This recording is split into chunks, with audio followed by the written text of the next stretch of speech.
அதிசயங்கள் செய்கிறவர் நம் அருகில் இருக்கிறார்.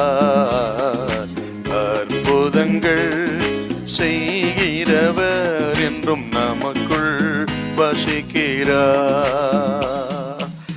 1 ராஜாக்கள் 18ஆம் அதிகாரம் 44, 45.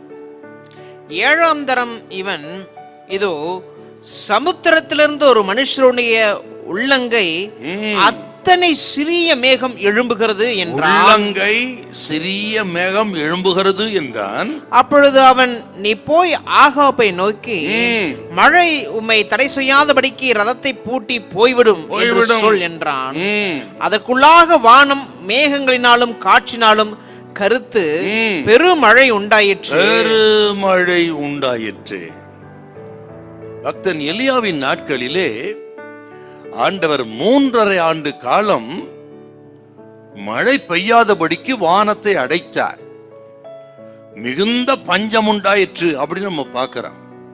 இந்த பஞ்சம் என்பது அந்த நாள்ல அரசாட்சி செய்த இஸ்ரவேலை ஆட்சி செய்த ஆகாப் ராஜாவும் ஏசபேலும் ஆண்டவரை விட்டு பாகாலை சேவித்தார்கள்.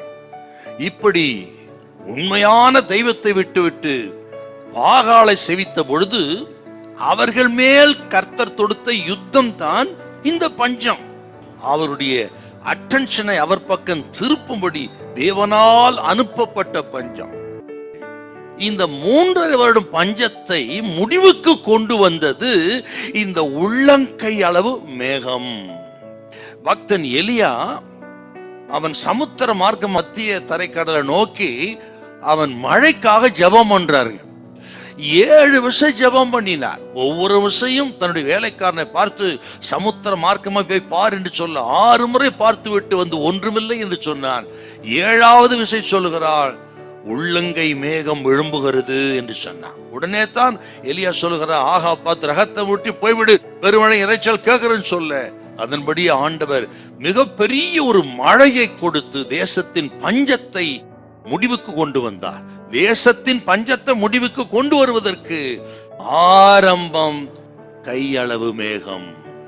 அந்த கையளவு மேகத்தை அற்பமாய் எண்ணாதே, ஒரு பெருமழை இருக்கிறது என்கிற ஒரு சத்தியத்துங்க பார்க்கிறோம்.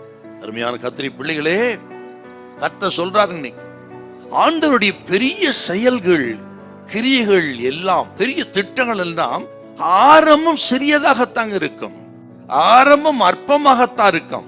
உங்கள் வாழ்க்கையில குடும்பத்தில ஊழியத்தில பெரிய திட்டத்தை பெரிய காரியங்களை பெரிய செயல்களை செய்வதற்கு ஆரம்பம் எதுவும் அற்பமாத்தான் இருக்கும்.